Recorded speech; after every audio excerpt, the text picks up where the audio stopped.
Eh ben, c'est à toi. parti, on y va. Tout d'abord, une petite annonce en amont. Pour celles ou ceux qui n'auraient pas suivi toutes les communications, le FOD a changé de nom le 13 juin, c'est tout récent. Donc, ça fait 12 jours. En fait, nous appelons désormais ENOA. Et vous avez le début, enfin les premières communications sur le site. Effectivement, un nouveau logo arrive, tout un plan de communication qui va être déroulé entre maintenant et la fin de l'année, on va dire, puisqu'il y aura une petite phase de transition. Donc voilà, je vous invite à lire un petit peu sur le site du FOD un peu le détail sur le site d'ENOA, le détail de pourquoi ce nouveau nom et quelle est sa signification, etc. Donc, bah, merci d'être présent. Aujourd'hui, on se retrouve pour le deuxième épisode d'une série de webinaires qu'on veut faire enfin, qu'on fait sur le numérique responsable. Donc, on s'était rencontrés en avril autour d'un premier témoignage en fait de My Green Training Box. En fait, il est en replay si vous souhaitez le regarder. Je l'ai trouvé très intéressant, une plateforme parfaitement originale. Et aujourd'hui, on aborde le numérique responsable sous un autre angle, on va dire, avec tout d'abord, on va avoir trois intervenantes, en fait, elles se présenteront dans leur ordre d'intervention. Euh, Particulier aujourd'hui, effectivement, donc du coup, deux chercheuses, une doctorante et une chercheuse senior, elles se présenteront, Karine et Anka, et ensuite on enchaînera avec Adèle, en fait, qui représente l'agence Lucie. Donc, Karine, elle est doctorante au LIF, Laboratoire d'idées sur les innovations en formation au Centre Info. Elle travaille assez étroitement, si j'ai bien compris, du coup, avec Anka Bobok, qui est chercheuse senior en fait chez Orange Innovation, mais qui est aussi dans ce même labo. Et donc, Adèle, elle va représenter l'agence Lucie, qui porte un label qu'elle va nous expliquer bien en détail. Voilà, voilà. Donc, on peut enchaîner. Ah, on n'a pas la bonne image, c'est pas grave. Donc, on a fait un petit sondage sur LinkedIn en amont. Donc, il y a un petit peu moins de répondants que d'habitude, mais bon, c'est toujours intéressant de voir, de tester un petit peu la température, votre maturité, vos attentes vis-à-vis du sujet. Donc, à la question que représente la sobriété numérique pour vous, la majeure partie des réponses a été c'est un nouveau défi pour moi. Voilà, c'était très largement, on avait 70 à 80%. Et puis pour d'autres, ensuite en second venait l'urgence parmi d'autres, et en troisième, la mise en œuvre complexe. Je crois que personne n'a répondu par la première question, la contrainte complémentaire ou la dernière question. Donc voilà, ça donne un petit indicateur, mais on vous mettra dans la version définitive du PowerPoint un peu le résultat de ce sondage. Il y aura le lien. D'ailleurs, en fait, il est encore ouvert pour 21 heures, donc si vous voulez y répondre, ce sera sympa, ça permettra d'avoir encore une meilleure vue. On peut passer directement à la première partie. Donc, bah, je vais laisser Karine se présenter. Et pendant qu'elles présenteront les unes et les autres, je vais surveiller le chat. Donc, on vous invite à poser vos questions dans le chat. Soit c'est directement en lien avec ce qui est à l'exposé, je me permettrai de les interrompre et de leur poser en direct la question. Soit si c'est une question un peu plus générale, on la gardera pour la fin. Comme ça, on pourra avoir trois points de vue, trois réponses à votre question. Allons-y. À toi, Merci Karine. Loïc pour cette introduction. Donc, bonjour à toutes et tous. Merci donc à tous les présents à distance. Je voulais aussi remercier le FOD pour la co-construction de ce webinaire avec Centre Info. Donc moi, je vais me présenter afin que vous sachiez donc, quelle est ma position, d'où je parle. Donc c'est la slide suivante. Merci. Donc moi, je suis en thèse en sciences de l'éducation et de la formation à l'université Paris-Nanterre. Ok, voilà, c'est bon. Ah oui, il y a Nanterre qui apparaît pas, mais c'est pas grave, tout le monde l'a entendu. Je suis à Paris, Université Paris-Nanterre. Ma directrice de thèse est Sandra Enlard. Je suis en CIFRE. Une CIFRE, c'est une convention industrielle de formation par la recherche. Ça signifie que je mène ma recherche à la fois au sein de Centre Info et à la fois au sein de mon laboratoire à l'Université Paris-Nanterre. Je suis également membre du LIF, le laboratoire d'idées sur les innovations en formation de Centre Info. Anka en fait également partie. Ce laboratoire regroupe 11 chercheurs en sciences humaines et sociales. Ce laboratoire a pour ambition d'être le trait d'union entre le monde de la recherche scientifique et les praticiens de terrain. Les sujets qui sont traités dans le LIF sont par exemple l'IA en formation, l'innovation en formation ou la transition écologique. Et mon intervention d'aujourd'hui, elle rentre pleinement dans l'un des objectifs du LIF, qui est de rendre accessibles les recherches scientifiques aux praticiens de terrain afin d'éclairer ou d'alimenter vos réflexions. Maintenant, je vais vous parler de ce qui fait beaucoup chauffer mon cerveau en ce moment, à savoir mon sujet de thèse, qui est la formation professionnelle favorisant la transition écologique. Donc, je vous propose aujourd'hui de vous donner des points de repère sur la transition écologique, dont fait partie la transition énergétique. Ce sont des sujets en pleine construction, donc ils sont très mouvants. Et d'ailleurs, l'un des points de blocage, c'est les nombreux termes qui sont utilisés pour une même intention, à savoir agir favorablement écologiquement parlant. Vous avez tous dû entendre parler des termes environnement, développement durable, transition écologique, peut-être un peu moins d'écologisation. Tous ces termes semblent parler du même sujet, mais quand on creuse, on se rend compte qu'ils ne sous-tendent pas les mêmes approches. Avant les années 1980, c'était le terme environnement qui était utilisé. Ensuite, il a été remplacé par le terme développement durable. Pour l'ONU, donc le développement durable, c'est s'efforcer de répondre aux besoins du présent sans compromettre la capacité de satisfaire les besoins des générations futures. Donc, ce terme fait l'objet de débats de la part de chercheurs de toutes disciplines confondues. Un premier débat concerne le fait que le terme de développement durable, il a été vidé de son sens. Un deuxième débat est sur le fait que le développement durable s'inscrit dans une approche, comment dire, une approche de la croissance, une approche économique, voilà, attends, je vais vous retrouver le terme exact, une approche économique infinie, je crois.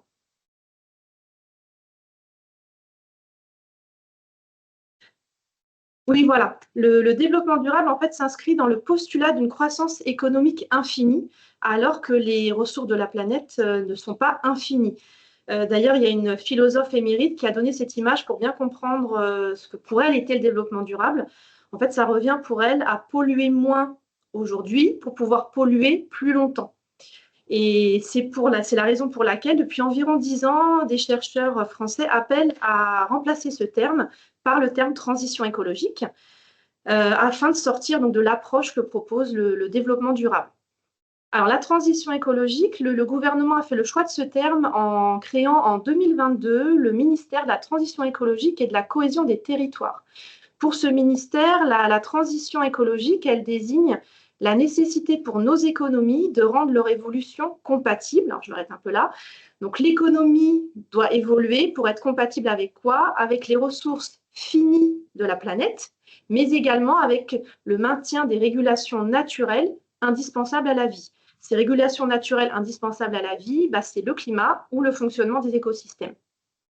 Alors, bien sûr, la transition écologique. Alors, d'abord, oui, dans la définition que je vous ai donnée du ministère, la partie ressources finies de la planète montre bien la différence avec l'approche du développement durable, qui, elle, est sur donc, le postulat d'une croissance économique infinie. Bien sûr, transition écologique fait également l'objet de débats de la part de chercheurs à nouveau de toutes disciplines confondues.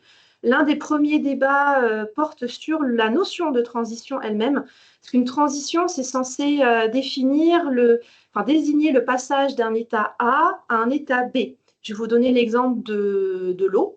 Lorsque l'eau passe de son état liquide à l'état solide, donc par exemple de la pluie à la neige, là, on peut dire qu'il y a eu une transition d'un état A qui est connu à un état B connu. Dans le cas de la crise écologique, l'état A, il est connu, on le vit tous, mais l'état B, lui, il n'est pas connu. C'est-à-dire que les chercheurs ne savent pas précisément vers où nous allons, ni quelles seront les conséquences des choix qu'on fera aujourd'hui. La prospective, c'est de la prévision. Ensuite, un autre sujet qui fait débat pour les chercheurs, c'est le fait que la notion de transition, elle peut avoir plusieurs sens. Et sa signification, elle varie selon les acteurs qui s'en saisissent. Pour cela, il y a un économiste qui a identifié 3 modèles de transition en France qui semblent concurrents. Il y a tout d'abord le modèle aménagiste qui, lui, va chercher à développer une écologie industrielle et territoriale. Il y a ensuite le modèle technocentriste, qui lui est basé sur les innovations technologiques. Dans ce modèle, les innovations technologiques sont une solution pour relancer une dynamique plus vertueuse de l'économie. Dans cette Dans ce modèle, voilà, l'idée est de mieux respecter la nature sans rompre avec l'idée de croissance. Ce modèle s'appelle également croissance verte. Et enfin, il y a le modèle disruptif qui, lui, appelle à dépasser l'anthropocentrisme, c'est-à-dire à rompre avec une conception marchande de la nature pour aller vers l'élaboration d'une idée nouvelle du progrès, qui elle, donc cette idée nouvelle du progrès qui se construit, qui va se construire avec de nouveaux, comment dire, de nouveaux, je vais le terme exact, avec de nouveaux cadres. Voilà. Pour construire cette idée nouvelle du progrès, il faut élaborer de nouveaux cadres. Ces 3 modèles, donc un chercheur, lui, qui est spécialisé en prospective, a mis en avant qu'il ne faut pas les opposer, mais qu'il faudrait plutôt penser à leur hybridation. Ensuite, donc comme on l'a vu, donc bien que le terme de transition écologique fait l'objet de débats, ben, il est quand même généralement utilisé pour faciliter la communication.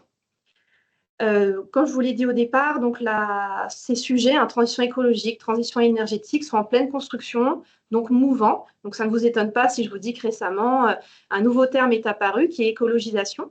Et ce terme est défini par le CEREC comme l'intégration systématique et systémique des préoccupations environnementales dans les activités de travail. Voilà, j'ai fini mon tour d'horizon non exhaustif, bien sûr, des différents termes qui sont utilisés. J'espère que ça aura pu vous éclairer ou nourrir votre réflexion. Et maintenant, je vais passer la parole, je vous ai mis quelques références si vous avez besoin. Maintenant, je passe la parole à Ankla Bobo qui va donc rentrer dans le vif du sujet, à savoir la sobriété numérique. Je vous remercie de votre attention. Donc, bonjour à toutes et à tous. Merci Karine. Comme Loïc l'a annoncé, je suis sociologue du travail et des organisations dans le département des sciences sociales d'Orange Innovation. Donc, c'est un département de recherche et membre du LIF, comme Karine l'a précisé. Donc, aujourd'hui, je vais vous parler de la sobriété numérique dans la formation professionnelle, disons, au sein de ces transitions que Karine a décrites. Donc, déjà, sobriété numérique, de quoi on parle? Je parle vraiment du sens basique du mot, celui qui est d'utiliser avec modération, avec retenue des produits et des services, en ayant une attitude qui privilégie la simplicité, éviter tout ce qui est vain et superflu. Et donc, il s'agit pour moi, de réduire les effets du numérique, donc en l'occurrence dans la formation professionnelle, effets du numérique qui sont de 3 ordres. Et disons, le numérique laisse des empreintes énergétique. Il s'agit de réduire la consommation d'énergie, la consommation d'eau, par exemple, pour refroidir les gros centres de données. Il laisse des empreintes environnementales, donc par exemple tous les minerais nécessaires pour la construction des équipements. Et il laisse aussi des empreintes sociales. Or, ces empreintes-là, on a souvent tendance à les oublier. Donc, quand je dis empreinte sociale, je pense notamment à la surcharge informationnelle, cognitive, qui derrière peut générer des interruptions, qui peut générer un certain stress par la masse d'informations qui nous arrivent. Donc, des empreintes sociales et dans la formation, plus concrètement, le numérique va aussi laisser des traces sur les liens qui se construisent aussi bien entre les apprenants qu'entre les formateurs et les apprenants, liens qui ont des répercussions directes sur la qualité de l'apprentissage. Donc voilà, sobriété numérique, pour moi, il s'agit de réduire ces 3 types d'empreintes tout en sachant qu'elles sont interdépendantes. Tout d'abord, le slide d'avant, c'était pourquoi finalement c'est si difficile de mettre en place cette sobriété numérique. Parce qu'on est dans un contexte de formation professionnelle qui est tendu, avec, disons, les enjeux de lutte pour l'emploi, de réduction du chômage. On s'est dirigé vers des parcours de formation de plus en plus individualisés, en responsabilisant les individus dans le maintien et l'acquisition de leurs compétences. Donc, premier point, des parcours de formation individualisés. On rajoute à cela une gestionnarisation de la formation qui se traduit y compris par la réduction des formateurs dans la formation, et tout ça en lien, bien sûr, avec les enjeux des entreprises, avec un contexte de concurrence accrue. Et dans ce contexte, le numérique apparaît comme la solution pour, disons, flexibiliser les apprentissages, pour faire en sorte que les apprenants les salariés arrivent à se former seuls en fonction des besoins. Et pourquoi? Parce qu'avec le numérique, on peut mettre des contenus en ligne, faciles d'accès, mais on oublie, une fois de plus, comme je le disais, je l'évoquais un peu tout à l'heure, que se former, c'est pas simplement accéder à des contenus en ligne, qu'il y a toute une construction sociale des savoirs qui est très importante. Donc voilà, un contexte déjà de la formation entendue. Pourquoi aussi c'est difficile à mettre en place ces démarches de sobriété numérique? Eh bien, parce que ça se joue à différents niveaux. Ça se joue, le cadre est complexe. Ça se joue aussi bien au niveau international qu'au niveau national, là où il s'agit de réguler justement la concurrence entre des entreprises, des instituts de formation. Donc, déjà, en régulation au niveau national et international, où se jouent des rapports de force entre des institutions publiques et des institutions privées, à nouveau des entreprises, des institutions, des branches professionnelles, des organisations syndicales. Donc voilà, ça se joue à différents niveaux qui se tiennent, et tous ces niveaux contribuent à créer un cadre pour cette sobriété numérique dans la formation. Troisième, disons, c'est aussi difficile à jouer sur cette sobriété numérique dans la formation parce qu'on est dans des tensions entre une logique gestionnaire qui vise le court terme et une logique, disons, de la transition voilà, environnementale qui, elle, vise le plus long terme. Dans une logique gestionnaire, on va chercher à mettre en place tout de suite des mesures avec des résultats concrets et à très court terme.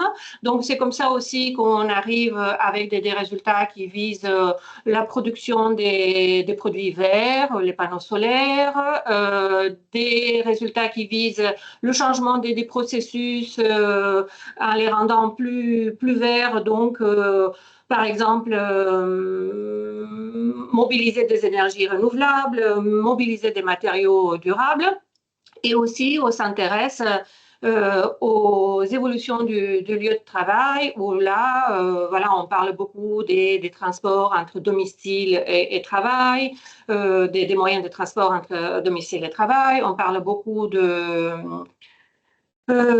la restauration, du tri des déchets, de l'utilisation des produits locaux, bio, voilà. Donc, disons, on se concentre quelque part sur un peu la surface alors qu'il s'agit plutôt de craquer l'intérieur, là où il s'agit vraiment du travail, du fonctionnement des entreprises, parce que mettre en place la sobriété numérique de manière plus générale, donc pas uniquement au niveau de la formation, implique aussi de revoir des modèles de fonctionnement des entreprises, implique de revoir la coopération au sein des entités, entre les entités au sein d'une entreprise.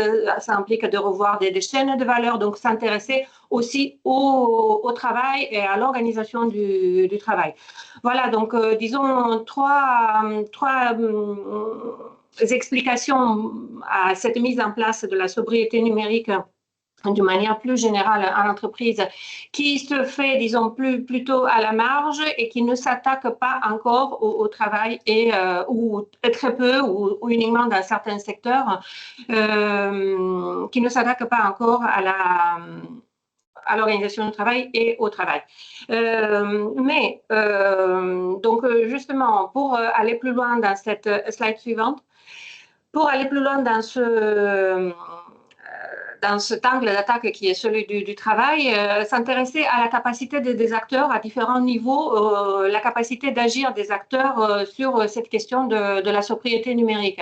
Et là, je fais juste une parenthèse pour revenir à la théorie d'Amartya Sen qui fait la différence entre capacité et capacité, entre savoir faire et être en mesure de faire, où la capacité est aussi la liberté de choix, de pouvoir, par exemple, pour les formateurs, choisir les outils numériques en fonction des profils qu'ils ont devant eux dans des contextes donnés, donc une liberté de choix, et aussi une capacité d'agir qui va dépendre des facteurs qui sont aussi bien individuels, collectifs, organisationnels. Or, c'est ça qui est important de souligner.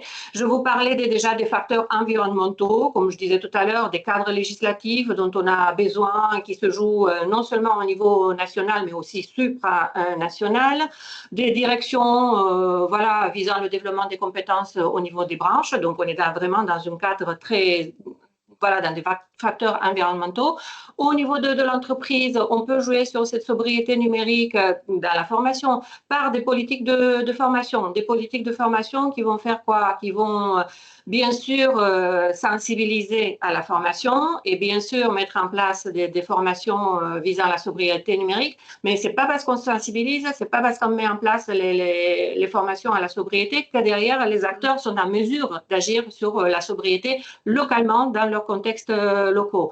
Donc, des politiques de formation aussi qui vont, par exemple, justement insister sur de la coopération entre des entités au sein de l'entreprise, sur la diversification des savoirs, des compétences, sur cette capacité aussi des acteurs de la formation de s'intéresser aux apprenants auxquels qu'ils doivent former dans des contextes locaux, donc être très proche d'eux, et aussi aux apprenants s'intéresser aussi à la mise en œuvre que ces apprenants vont faire de leur savoir dans une situation concrète de travail. Donc voilà, il y a des tas de choses qui peuvent être au niveau des politiques de formation au niveau de l'entreprise. Ensuite, ça se joue au niveau collectif. Pourquoi? Parce qu'on est justement dans ce faire.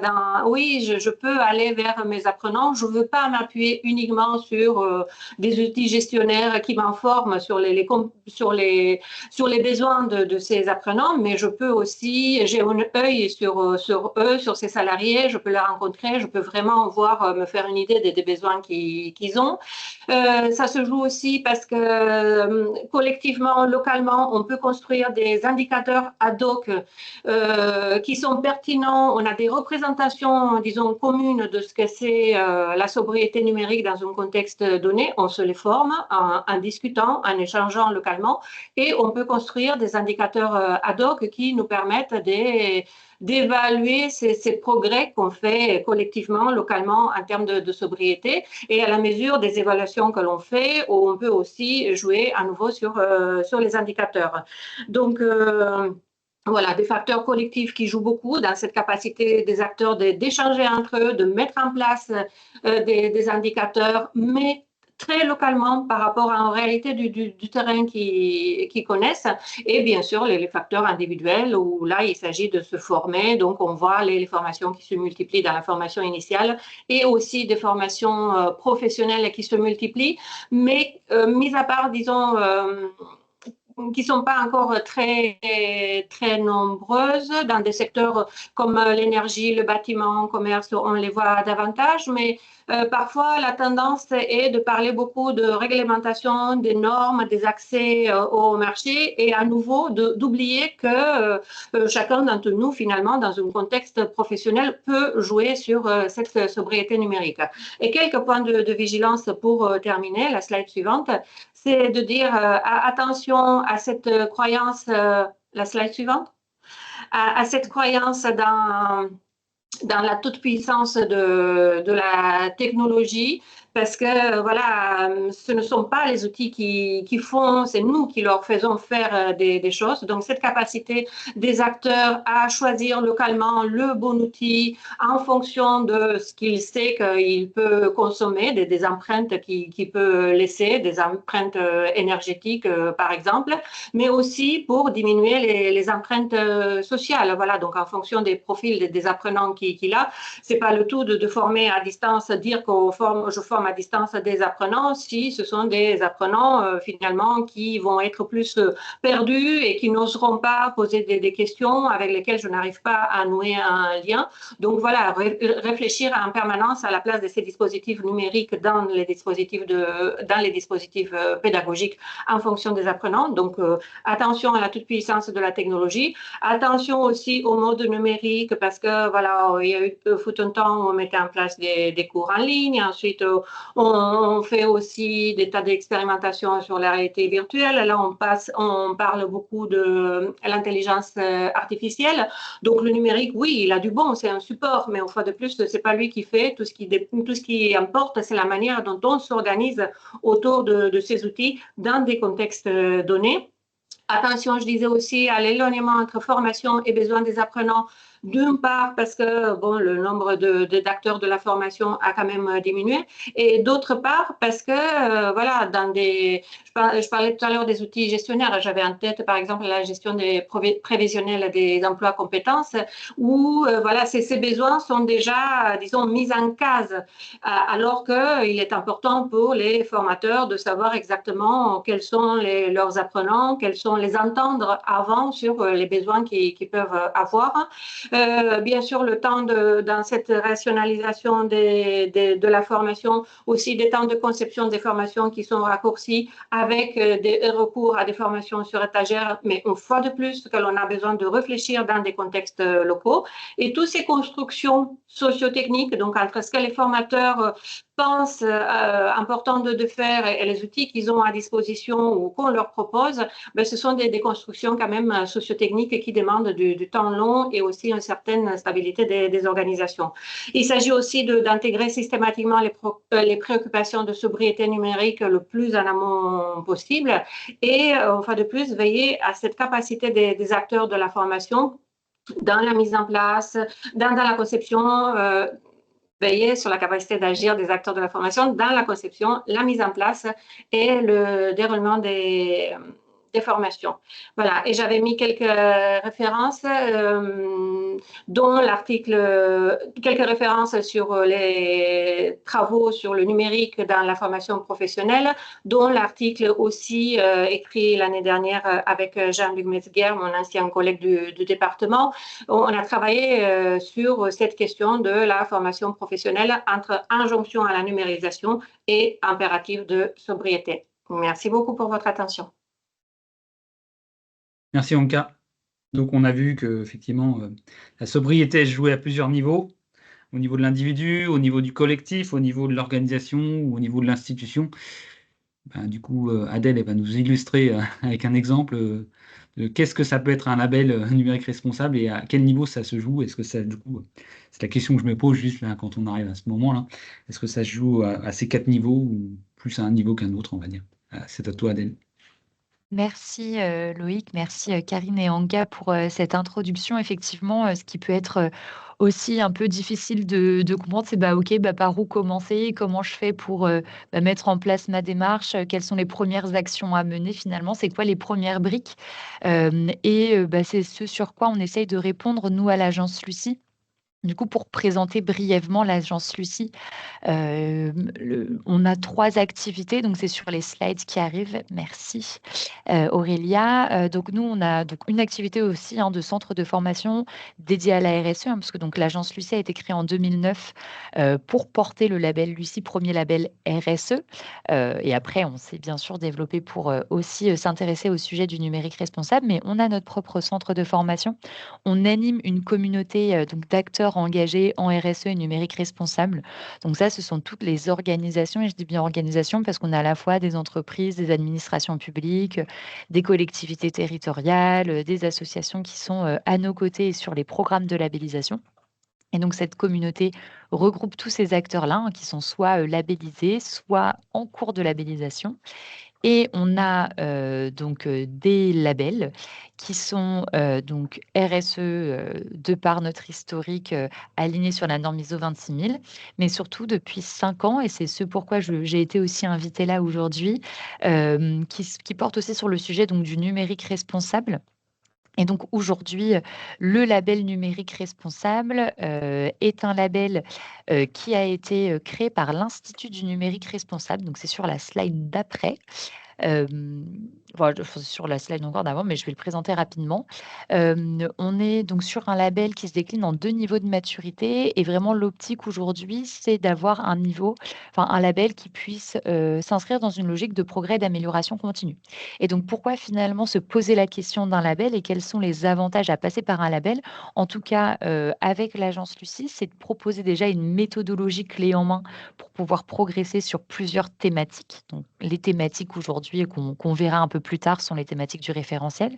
C'est de pouvoir aussi s'engager pour une cause qui compte. Donc aujourd'hui, vous menez sûrement des actions en interne, vous avez envie d'y aller, et c'est plutôt challengeant. Et puis le fait de rentrer dans une démarche de labellisation va acter vraiment cet engagement. Ça permet, aussi de transformer son modèle, économique à différentes échelles, hein, parce que, évidemment, on va venir, penser des choses autrement, on va peut-être revoir ses priorités et on va aller sur un modèle plus vertueux. On rejoint aussi un réseau d'acteurs engagés, notamment en rejoignant, la communauté Lucie, par exemple, hein, avec des échanges, du partage de bonnes pratiques, du retour d'expérience.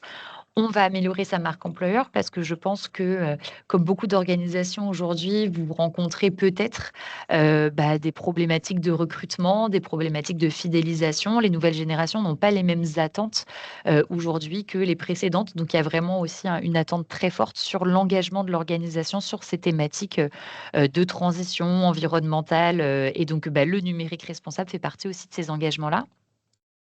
Ça vous permet, d'anticiper, de réduire les risques et puis aussi d'augmenter sa compétitivité, son attractivité, hein. Ça vient aussi marquer sa différenciation, qu'on peut afficher, qu'on a des pratiques vertueuses à travers un label, donc à travers un gage de crédibilité. Ça peut nous aider à répondre, à des appels d'offres, à avoir, des partenaires financiers, à avoir, voilà un rayonnement un petit peu plus large de par ses valeurs. Donc pour revenir sur le label numérique responsable, donc sur la slide suivante, pour rentrer un petit peu en détail sur, comment il est né finalement ce label. Donc, ça fait un peu plus de 5 ans maintenant. Le label, le référentiel en tant que tel, hein, donc les critères ont été, construits par l'Institut du numérique responsable. Ils sont propriétaires, du référentiel. Donc nous, on a aidé bien évidemment, à la construction aussi, après en aval, et à l'évolution en fait de ce référentiel-là. Était à l'origine de ce référentiel et donc du coup du label également le ministère de la Transition écologique, l'ADEME et le WWF, avec pour idée d'avoir un référentiel unique sur le marché, pour pouvoir, proposer une solution, de progrès, sur les thématiques du numérique responsable et d'avoir vraiment un label d'organisation, avec aussi un pendant, assez stratégique. Donc aujourd'hui, c'est un référentiel qui se décline en 4 grandes thématiques. Donc on a la gouvernance et la stratégie, le soutien à la stratégie numérique responsable, le cycle de vie des services numériques et le volet étant de sa démarche numérique responsable. Donc comment on fait du numérique responsable au-delà des frontières de son organisation, hein, quel est son impact aussi, sur le territoire. Et du coup, donc ce référentiel, après est découpé en, 14 principes d'action qui sont des sous-thématiques avec, chacune différents critères. C'est un label qui est en 2 niveaux de maturité, toujours dans une logique de progrès, d'amélioration continue et du coup de palier. Et c'est pour ça qu'il y a 2 niveaux. Il y a aujourd'hui un niveau 1 qui existe, qui est plutôt un niveau, débutant. On veut mettre un pied à l'étrier, on veut débuter, hein, parce qu'on n'est pas toujours, expert de ces sujets-là. On est comme tout le monde, on apprend, on a besoin de progresser. Donc on a la première brique qui est le niveau 1, qui est un label, d'entrée en matière, mais les 2 labels se basent sur le même référentiel, hein, qui est accessible pour tout type d'organisation. qui est un label sur 2 ans, qui demande bien évidemment un score minimum de maturité, parce qu'on vient évaluer votre maturité numérique responsable. Donc là, on demande un score de 300 points sur 1000 points. On a une formation obligatoire à minima avec un MOOC. Je reviendrai un peu plus en détail sur les étapes. Et un niveau 2 qui, là, va demander d'aller un peu plus en profondeur. Donc, qui est un label qui dure 3 ans. On va avoir un premier audit de maturité. Pareil, cette fois-ci, on demande un niveau un peu plus élevé. Donc là, on demande un scoring de 500 points sur 1000 points. Donc, tous les critères sont notés. Et la formation obligatoire est de 3 jours. Et puis, on a même un audit de suivi à mi-parcours pour venir vérifier la bonne mise en œuvre du plan d'action. Donc, très concrètement, comment se décline et se met en place un label numérique responsable et quelles sont les différentes étapes? Donc, sur le label niveau 1, on a plusieurs étapes, bien évidemment, pour arriver au label. Donc, on a une première étape de formation obligatoire, à minima par une personne de l'organisation. Donc là, soit on se forme à minima avec le MOOC de l'Institut du numérique responsable, soit on peut décider de suivre la formation de 3 jours qui vient donner un peu plus de contenu sur les enjeux du numérique responsable et surtout la méthodologie du référentiel. Donc, ça vous permet vraiment de vous approprier la méthodologie et le référentiel pour votre structure. Vous avez ensuite un état des lieux à faire sur vos pratiques. Donc là, l'idée, c'est en autonomie, pouvoir faire votre autodiagnostic en ligne sur une plateforme qui est mise à votre disposition. Bien évidemment, encore une fois, quand je dis en autonomie, toute la méthodologie vous est donnée de vos pratiques. Et là, on va vous demander quelles sont les actions déployées, quels sont les moyens mis à disposition, quels sont peut-être les documents que vous avez, les politiques, les indicateurs suivis. On est sur un niveau 1, donc on est conscient que vous n'avez peut-être pas tout de formalisé sur toutes les thématiques, mais là, l'idée, c'est de faire un premier état des lieux. Une fois que vous avez fait votre état des lieux, vous allez avoir un audit. Donc, en général, on vous laisse à peu près 6 mois pour faire cet état des lieux. Et ensuite, vous avez un audit à distance d'une demi-journée où il y a un auditeur ou une auditrice, Lucie, qui vient lire votre rapport et qui vient évaluer votre niveau de maturité sur le référentiel. Et c'est à l'issue de cette demi-journée d'audit et puis le contrôle, bien évidemment, de vos documents de preuve à l'appui, que l'auditeur ou l'auditrice va vous attribuer un niveau de maturité sur 1000 points. Donc, à l'issue de l'audit, si vous avez plus de 300 points, vous êtes éligible au label. Et de là, avec le rapport de l'auditeur, on va vous demander de rédiger un plan d'action qu'on appelle une prise d'engagement numérique responsable pour pouvoir progresser dans le temps et à minima sur les 2 prochaines années. Ça sera seulement à la validation de votre plan d'action, donc par les experts de l'agence Lucie, que vous serez officiellement labellisé pendant 2 ans. Et pendant donc toute cette durée des 2 ans, vous avez le temps de mettre en place des actions pour pouvoir progresser. Et bien évidemment, dès le début de la démarche, vous intégrez la communauté. Donc, même pendant votre phase préparatoire au label, vous avez accès aux événements de la communauté Lucie, aux ateliers de partage de bonnes pratiques, aux webinaires et toutes aux ressources qui sont mises à votre disposition. Sur le niveau 2, on va retrouver une logique un petit peu similaire. Donc là, c'est sur la slide suivante, on a vraiment les étapes du label niveau 2. Et on est sur la même logique, mais on va un peu plus en profondeur. Donc, on a une formation, mais la formation obligatoire est sur 3 jours. On a ensuite son autodiagnostic et son état des lieux à faire en ligne, avec le recensement aussi de tous ces documents de preuve à l'appui. On a après un audit initial qui est un audit sur site. Donc là, l'évaluateur va vraiment venir dans vos locaux à votre rencontre et l'auditeur va également être amené à faire des interviews de parties prenantes pour avoir une vision 360 de votre démarche numérique responsable. Donc, dans parties prenantes, ça peut être des bénéficiaires de la formation, donc des clients, ça peut être des collaborateurs, des partenaires, des prestataires. Il va venir interroger par échantillonnage un petit peu tout ce monde-là pour avoir vraiment sa vision très complète de vos pratiques.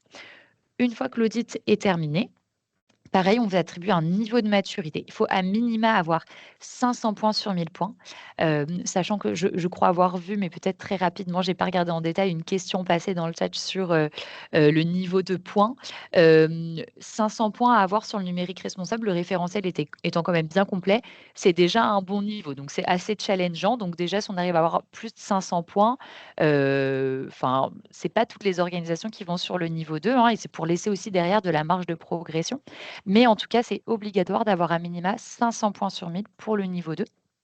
Et ensuite, donc suite à cet audit, pareil, on doit rédiger un plan d'action, donc une prise d'engagement avec, bien sûr, en support les préconisations de l'auditeur.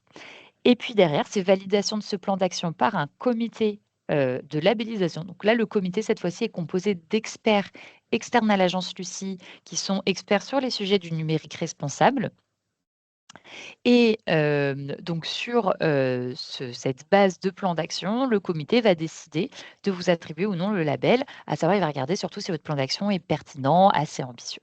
Et si c'est le cas, vous serez officiellement labellisé pour une durée de 3 ans. Et puis à mi-parcours, on vient faire un audit de suivi quand même pour vérifier la bonne mise en œuvre du plan d'action et pas dire, bah voilà, on a juste mis un tampon à l'instant T, puis on laisse l'organisation pendant 3 ans faire ce qu'elle veut. Non, on vient quand même bien vérifier que bah voilà, elle s'est donné les moyens de répondre à son plan d'action et surtout, ça permet vraiment d'avoir un suivi structuré aussi de sa démarche et dans une logique de progrès et d'amélioration continue.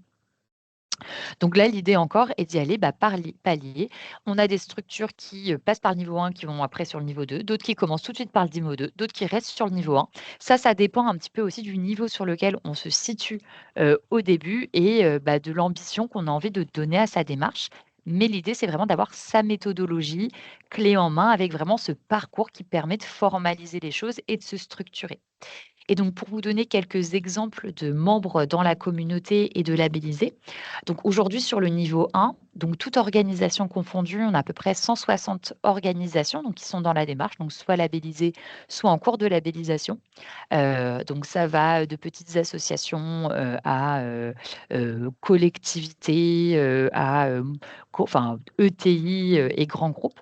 Et on a plusieurs acteurs de la formation, ou tout du moins des acteurs qui font et du conseil et de la formation, hein.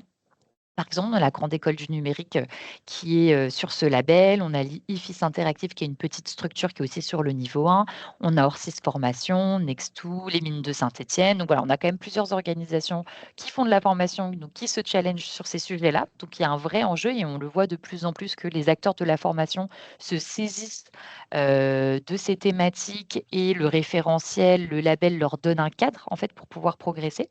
Et puis sur le niveau 2, on a aussi tout type de structure. Donc là, on en a un peu moins parce que forcément, on est sur un niveau un peu plus élevé. Donc les organisations, ils vont à leur rythme. On a à peu près 80 organisations dans la démarche. Pareil, ça va de la collectivité au grand groupe, mais on a aussi des acteurs de la formation et pas forcément que des gros acteurs, hein. On a aussi des petites structures, par exemple Antique Pays Basque, qui est une association et qui délivre beaucoup de formations sur les sujets du numérique responsable, qui sont sur le niveau 2. Donc on fait ce choix de vraiment, aller se challenger et d'avoir cette reconnaissance assez élevée. On a Empreinte Digitale, on a ISIA, qui sont ESN, mais qui font aussi beaucoup de formations. Voilà, ma Green Training Box, par exemple, aussi, qui sont sur ces sujets-là. Donc ça vous donne un petit peu, voilà, le panel des acteurs et l'idée, c'est surtout de se dire, en fait, peu importe mon niveau, c'est possible. Il y a des outils, il y a des guides. Les référentiels, c'est aussi des guides. On peut s'en servir pour, en interne, se structurer. D'ailleurs, si, je pense que, la présentation sera diffusée à l'issue, de notre participation et vous trouverez un lien dans ma partie qui vous mène à un diagnostic, donc un pré-scoring numérique responsable qui est gratuit, hein, qui reprend toutes les thématiques du référentiel, qui permet un peu de s'auto-diagnostiquer déjà sur son niveau. Et ça peut aussi vous servir de base un peu en interne déjà pour voilà, un peu faire l'état des lieux d'où est-ce que vous en êtes sur les différents sujets du numérique responsable et un peu, voilà, à chaud, vous évaluer, vous donner une idée un peu du niveau que vous avez sur sur les différentes thématiques. Donc là, vous pouvez bien évidemment y avoir accès gratuitement et sur la présentation. Voilà pour moi, j'espère que c'était clair. J'ai l'impression d'avoir respecté le timing. En tout cas, si vous avez des questions, n'hésitez pas. C'est parfait, merci. Donc il y avait une première, c'était plus une remarque qu'une question, c'était sur le niveau des 500 points. Là, la personne disait, Alexandra disait, ça paraît un peu bas, mais peut-être que du coup il y a d'autres niveaux qui sont peut-être prévus dans le futur, des niveaux 3, 4, 5 avec des scores plus élevés qui sont envisagés. Peut-être et puis, alors, je peux comprendre là, on se dit, 500 points sur 1000 finalement, c'est que la moitié, donc ça paraît peu. Mais quand on voit le contenu du référentiel, je vous invite à faire le petit exercice. Vraiment, si on a 1000 points sur 1000, c'est qu'on est, vraiment excellent, sur tous les sujets, qu'on est même très avancé. aujourd'hui, enfin voilà, c'est pas quelque chose qui se voit, hein. Si on arrive déjà à avoir des organisations qui sont aux alentours des 700-750 points, c'est déjà très bien. C'est déjà un très bon de maturité sur le numérique responsable. Il y a encore beaucoup de choses à faire et puis on est un petit peu au début aussi de cette ère de transition numérique. Donc finalement, vous verrez que atteindre 500 points, c'est pas si évident et que, ça acte quand même d'un niveau de maturité un petit peu avancé et c'est pour ça que d'ailleurs le niveau 1 est sur 300. Mais du coup, je vous invite à vous tester avec le pré-scoring, ça vous donnera un petit peu une idée de pourquoi 500 points, et pas plus. Sinon, je pense que, voilà, on n'a pas non plus envie de décourager les organisations qui se lancent. Le but, c'est d'encourager au progrès et pas de décourager avec des exigences trop élevées. Je vais poser la seconde question, du coup. On comprend très bien effectivement la démarche d'amélioration continue avec la formation, l'auto-évaluation, puis après l'audit, le plan d'action. Ok, c'est un peu comme dans des démarches en fait aussi d'accessibilité numérique avec le RGA ou si on extrapole un peu avec Calliope. L'autre fois, du coup, sur la précédent webinaire, on comprend bien effectivement Laurent Dedieu de My Green Training Box, il avait vraiment bien illustré ce qu'ils faisaient à la fois sur leurs ressources, leur plateforme pour rendre plus, on va dire, sobre leur contenu. Et donc maintenant, je comprends pourquoi ils sont au niveau 2 là. Donc, est-ce que tu pourrais nous illustrer finalement, parmi les 4 thématiques, les 14 principes, un peu le type d'éléments que vous allez examiner? Est-ce que vous examinez les modalités pédagogiques? Est-ce comment on alterne le présentiel et le distanciel? Comment on fait des classes virtuelles ou pas? Leur fréquence? Est-ce que vous regardez les plateformes, les ressources? Quel type d'éléments vous allez auditer en fait? Alors, effectivement, déjà on audite, 44 critères. Le référentiel, c'est un référentiel générique, hein, qui est pas, spécifique aux organismes de formation. Mais ça, c'est vraiment le travail de l'auditeur de venir poser les questions en fonction des enjeux de chaque structure. Mais typiquement, si je prends, par exemple là, soutien à la stratégie numérique responsable, donc le deuxième volet. Et qui peut toucher, enfin peut-être que vous allez vous reconnaître, enfin en tant qu'organisme de formation, on va, déjà poser la question en interne, comment on fait adhérer les parties prenantes internes et externes à la démarche numérique responsable? Donc est-ce que l'organisme de formation partage des informations générales sur le thème numérique responsable, des actualités, des chiffres clés, des interviews? Est-ce que vous communiquez sur ce sujet-là? Est-ce que, vous communiquez aussi sur vos engagements, les engagements de l'organisation? Est-ce que c'est transparent? Comment, vous faites émerger aussi des bonnes pratiques numériques responsables de par vos collaborateurs? Est-ce que vous faites des groupes de travail sur le sujet? Est-ce que vous faites des événements tournés sur le numérique responsable? On va aussi questionner, par exemple, l'accessibilité numérique. Donc, est-ce que, les apprenants, les collaborateurs, ont des moyens, d'accéder, d'utiliser facilement les outils numériques? Par exemple, si vous faites du distanciel, voilà, est-ce que c'est accessible? Est-ce que c'est pratique? Est-ce que vous avez intégré cette notion d'accessibilité? En interne, est-ce que vous formez aussi, vos collaborateurs sur, le numérique responsable? Est-ce que vous faites monter en compétences, vos collaborateurs sur ces sujets-là, vos formateurs aussi. On va aussi questionner, sur peut-être ça, c'est un peu plus la troisième partie, c'est que le devis des services, numériques. On va avoir tout le front et le back office, donc aussi, peut-être les logiciels que vous utilisez. Est-ce que vous utilisez des logiciels plus ou moins énergivores? Aujourd'hui, il y a des moyens de savoir, un petit peu, quels, logiciels, consomment plus que d'autres, ceux qui consomment plus d'énergie, le matériel informatique, est-ce que vous le choisissez avec des critères, par exemple, environnementaux, hein? Aujourd'hui, il y a quand même plusieurs labels, Energy Star, EPID, qui sont des labels de matériel informatique. Comment vous les sourcez? Est-ce que vous ressourcez du conditionné? Est-ce que, par exemple, vos apprenants, vous les sensibilisez à des bonnes pratiques aussi et des éco-gestes numériques responsables? Typiquement, je ne sais pas si vous faites des formations en distanciel. Est-ce que, vous faites une petite sensibilisation peut-être en début ou en fin de cours en disant: voilà, là, on se présente, mais peut-être, voilà, pendant la première heure, je vous invite à tous couper vos caméras parce que ça consomme moins d'énergie. Je vous invite à adopter telle ou telle pratique, pendant la formation qui vont permettre de réduire aussi, l'impact, environnemental lié au numérique, lié au digital. Donc ça peut être plein d'éléments comme ça. On va vous demander aussi, où est-ce que les données sont stockées, quel est votre hébergeur? Est-ce que vous avez fait éventuellement un benchmark des différents hébergeurs? Quels sont les prestataires avec qui vous travaillez? Si vous travaillez, par exemple, avec des agences de communication ou des agences de création de contenu, est-ce que vous les choisissez avec des critères RSE, des critères responsables? Est-ce que vous faites attention, à l'éco-conception aussi, du site internet, du logiciel, qui est utilisé? Et puis après, est-ce que vous avez aussi donc c'est plutôt sur la troisième partie, enfin même la quatrième, hein, sur étendre sa démarche numérique responsable. Est-ce que vous menez des actions, au-delà, de votre structure, hein, au-delà de l'interne, pour favoriser le numérique responsable? Donc, je ne sais pas, est-ce que vous contribuez à des solutions en open source, par exemple? Est-ce que, vous avez des actions avec des associations, en lien avec le numérique responsable ou la formation, hein, on le voit bien, enfin, on sait qu'il y a beaucoup d'associations qui soutiennent, tous les projets de fracture numérique, d'accessibilité, au numérique. Est-ce que, du coup, vous vous impliquez sur des sujets comme ça? Voilà, ça peut être tout un ensemble de questions, je pense que vous aurez peut-être un peu plus de détails, quand vous regarderez du coup, l'outil de prescoring, de référentiel complet, qui est mis dans la présentation J'avais une pour vous donner question, quelques exemples. justement, Adèle, là-dessus. Je trouve que c'est très agréable d'avoir effectivement des exemples, hein, qui permettent de détailler les choses et effectivement d'aller plus dans le concret. Est-ce que vous êtes au courant si il y a des acteurs qui travaillent plus spécifiquement sur un référentiel qui serait fléché sur la formation et notamment la formation tout ou partie à distance, hein, puisque quand on parle de formation à distance, forcément, on va parler beaucoup de numérique, de logiciels, de plateformes, Mmh. d'accessibilité. Et donc, est-ce que c'est quelque chose qui, vous pensez, est en débat et est-ce que des acteurs s'en emparent? Parce que en fait, c'est la question de tout le monde, hein. Il y a une personne dans le chat qui nous dit, Mmh. pouvez-vous donner concrètement des actions à mener? Nous, ce qu'on aimerait, je pense, en tant qu'acteur de la formation, c'est de pouvoir traduire, hein, ce référentiel par rapport à nos propres préoccupations. Bien sûr. En fait, donc nous, aujourd'hui, on n'a pas un référentiel, encore une fois, qui est spécifique aux organismes de formation. Si demain on a, parce qu'on l'a fait sur la RSE, par exemple, sur nos labels RSE, on a un référentiel spécifique RSE organisme de formation qui couple avec Calliope.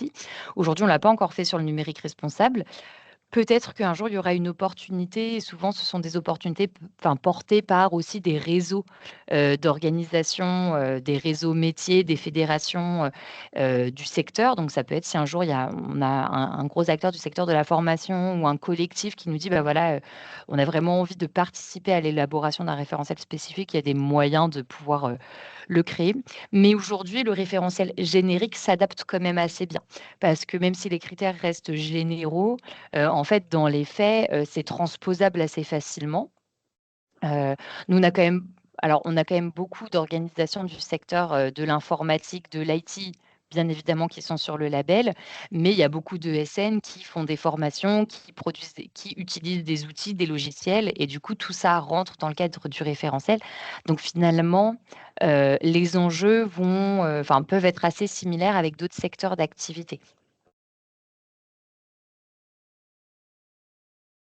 Si je Merci. peux répondre, Aurélia, mais c'était un Vas-y. peu mon propos. En fait, c'est pour la sobriété numérique dans la formation. Attention, on a quand même 3 types d'empreintes. Donc, effectivement, il faut savoir ce qu'on consomme, être capable de savoir ce qu'on consomme en termes environnementaux et énergétiques, mais il y a aussi les empreintes sociales. Ne les oublions pas. Les 3 sont Tout à fait. interdépendantes et il s'agit de tenir l'équilibre entre les 3, optimiser, disons, ces empreintes, mais dans des contextes locaux. D'où l'idée de travailler sur les politiques de formation, comme je disais, de travailler au niveau collectif avec la mise en place des réseaux transverses, d'échanges autour de ces sujets-là. Mais Adèle le disait, sur les bonnes pratiques, par exemple, sur ce qu'on a pu nous faire localement et regarder l'indicateur ad hoc qu'on a pu construire par rapport à cette histoire de sobriété, par rapport aux apprenants que l'on a, aux formations, types de formations que l'on donne. Donc voilà, des réseaux d'échange, entraide, transverse, construction collective des indicateurs avec évaluation et et des nouveaux indicateurs modification de ces indicateurs-là, et aussi, bien sûr, les formations au niveau plus individuel. Mais une fois de plus, c'est pas parce qu'on sensibilise au niveau de l'entreprise, c'est pas parce qu'on forme à la sobriété numérique que l'on arrive à agir. Il y a beaucoup de marge à agir aussi localement, d'où l'importance de faire en sorte que chaque formateur localement puisse aussi, bien sûr, en se concertant avec ses pairs et dans un cadre qui est fixé par l'entreprise, d'agir sur l'optimum entre les empreintes énergétiques, environnementales et sociales. Voilà, parce qu'on parle du numérique, il peut faire beaucoup, mais à condition que, effectivement, les dispositifs pédagogiques dans lesquels il s'en sert soient adaptés au contexte locaux, aux apprenants, aux enseignements, etc. Merci, oui, ça complète bien, effectivement. Il ne faut pas faire du numérique pour faire du numérique. On a bien vu dans le propos d'Adèle que, effectivement, les critères d'évaluation via les questions vont concerner à la fois le matériel, le logiciel, la formation des humains, les pratiques, les contributions à différents réseaux. Donc, une petite question là. Du coup, un organisme labellisé RSE n'est pas automatiquement labellisé numérique responsable, même niveau 1, point d'interrogation. Peut-être qu'il aura plus de facilité. Est-ce qu'il y a des transversalités entre ces différents labels ou pas, du coup, finalement? C'est un peu ça le fond de la question. Alors en fait, il ne sera pas automatiquement labellisé numérique responsable niveau 1. Après, c'est vrai que c'est des labels qui sont plutôt complémentaires. Parce que sur le sujet du numérique, on va vraiment pousser la réflexion plus loin sur les thématiques, du digital. C'est-à-dire qu'en tout cas, nous, sur nos labels RSE, on est sur des labels vraiment, généraux, globaux, hein. On va intégrer toutes les thématiques de l'ISO 26000, donc la gouvernance, la qualité de vie au travail, l'environnement, mais on n'intègre pas 44 critères supplémentaires à nos déjà 78 critères RSE pour être en plus numérique responsable. Après, bien évidemment, une organisation qui a déjà une démarche RSE avec déjà des pratiques de sensibilisation aux éco-gestes et des pratiques environnementales de sobriété ont normalement travaillé sur le sujet du numérique responsable et ont déjà une base de travail dans déjà la formalisation de la démarche, dans la façon de piloter, dans la gouvernance.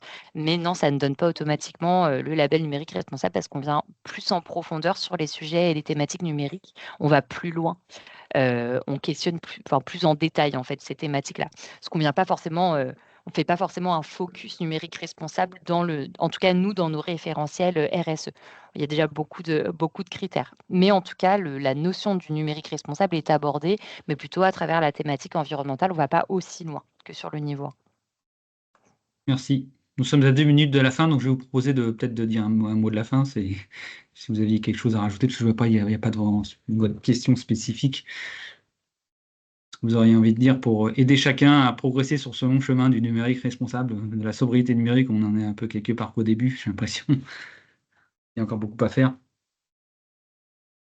Oui, enfin, moi, ce qui me concerne, c'est insister sur cette histoire de capacité des acteurs, des formateurs à agir localement pour obtenir cet optimum-là entre les empreintes numériques, énergétiques et sociales, mais localement. Sauf que cette capacité-là va dépendre de tout ce qui se fait aux autres niveaux, quoi, y compris au niveau de l'entreprise, de ce qui se fait collectivement. Voilà.